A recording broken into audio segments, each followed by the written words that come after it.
The Minister of Education has said it is the responsibility of the Academic Staff Union of Universities to compensate students for the time wasted during the 6-month strike. Hi, welcome to What's Happening. These are the top 10 stories.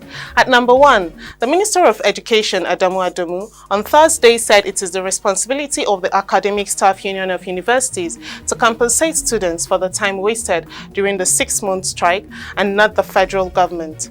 The Education Minister said this at the 47th session of the State House Ministerial Briefing organized by the Presidential Communications Team at the ASUU Villa, Abuja. He also said the government will not concede to the union's demand to pay lecturers their backlog of the 6 months of no academic activities. Adamu suggested that the affected students should take ASUU to court to claim damages incurred over the strike period. He also denied getting a directive from the President Muhammadu Buhari to end the ongoing strike by ASUU in 2 weeks, contrary to what the Minister of Labour and Employment, Chris Ngige, told the media. At number 2, the Lagos State government has extended the ban on commercial motorcycles to 4 more local government areas and 5 local council development areas. According to reports, the state government, Babajide Sanwo-Olu, has directed full enforcement from September 1st, 2022. The additional councils where the total Okada ban is pronounced include Kosofe local government, Oshodi Solo local government, Shomolu local government, and Mushin local government. Sanwo-Olu had in May banned the operation of commercial motorcycles on highways and 6 local governments and 9 LCDAs. The governor announced that the ban is indefinite and total. The governor said the government took the decision in line with the State Transport Sector Reform Law of 2018 to immediately address the chaos and menace created by the operations of Okada in the listed areas. He urged the police to enforce the order without compromise. At number 3, the President Muhammadu Buhari on Thursday arrived in Maiduguri, Borno State for a 1-day official visit to commission some developmental projects in the state.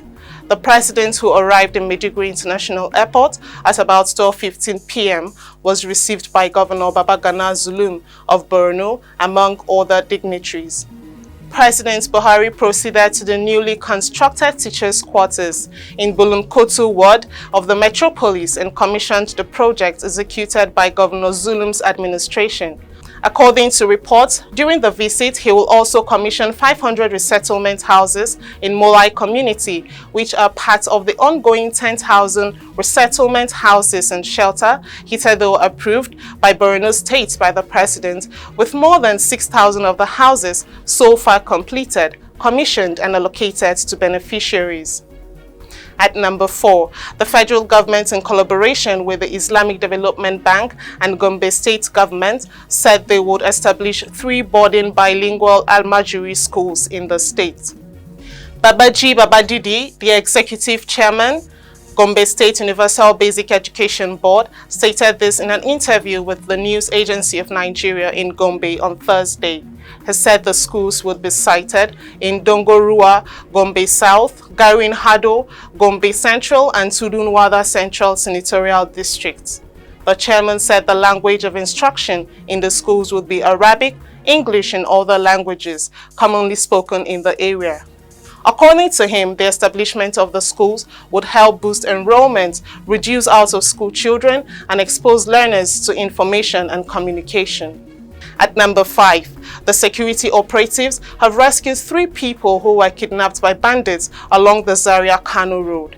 The captives, according to security sources, were kidnapped from the neighboring state and taken down to Kaduna by their abductors. The Kaduna State Commissioner for Internal Security and Home Affairs, Samuel Aruan, said the victims were rescued by troops conducting patrols around Ongwan-Namama along the Zaria-Kano road.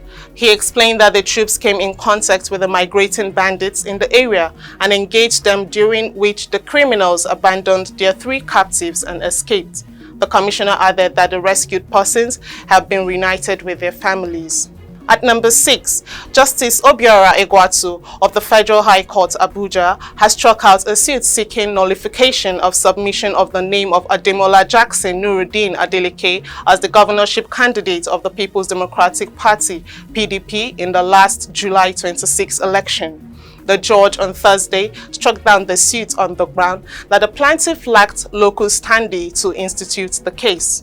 The judge also held that the suit was statute barred, having been fixed outside the 14 days stipulated by Section 285 of the 1999 Constitution, that all pre-election suits must be filed within 14 days, whereas the instant suit was filed after 28 days.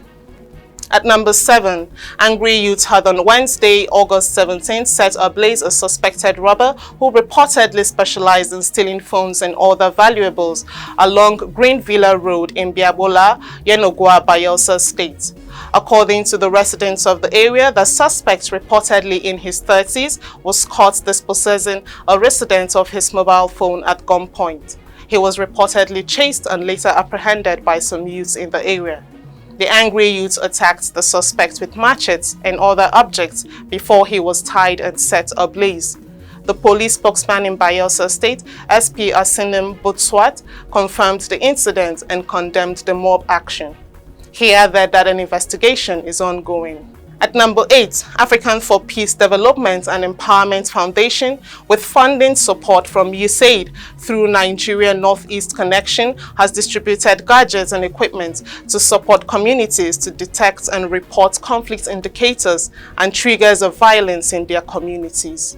In his opening remark at the flagged-off ceremony, the Director, Disaster State Ministry of Humanitarian, Kaku Jawibizi, appreciated the USAID and NEC through AFRIDEB for the support for building capacity of communities in the state.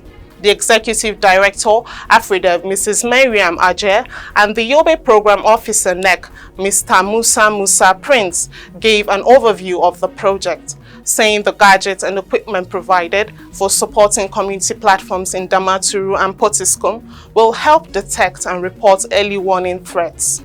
At number 9, operatives of the Edo Police Command have busted a suspected ritual shrine in Benin and arrested 3 suspects with 20 mummified bodies. The command announced this on Thursday in Benin in a statement issued by its Deputy Public Relations Officer, ASP Jennifer Iwebu. The police spokesperson said the corpses were discovered in a building along Asoro Slope off Ekenhua Road, Uzebu Quarters, Benin. To this end, the State Commissioner of Police, Abutu Yaro, has directed the Deputy Commissioner of Police in charge of State CID to carry out a district investigation to unravel the circumstances surrounding the discovered corpses. Finally, at number 10, the World Bank has approved the sum of $5.9 million for the takeoff of the Agroclimatic Resilience in Semi-Arid Landscapes project in Bauchi State. The Commissioner for Environment and Housing in the state, Hamisu Muazu Shira, disclosed this during an interview with journalists in Bauchi State. He explained that one of the development objectives of the project for Nigeria was to increase the implementation of sustainable landscape management practices in targeted watersheds in northern Nigeria. He mentioned some of the activities to be carried out in the implementation of the project, to include tree planting along construction of roads in 6 local government areas across the senatorial district of the state, distribution of 6,000 efficient biomass cooking stoves and fields to avert indiscriminate cutting of trees in communities, amongst others. That's all for now. See you next time on What's Happening.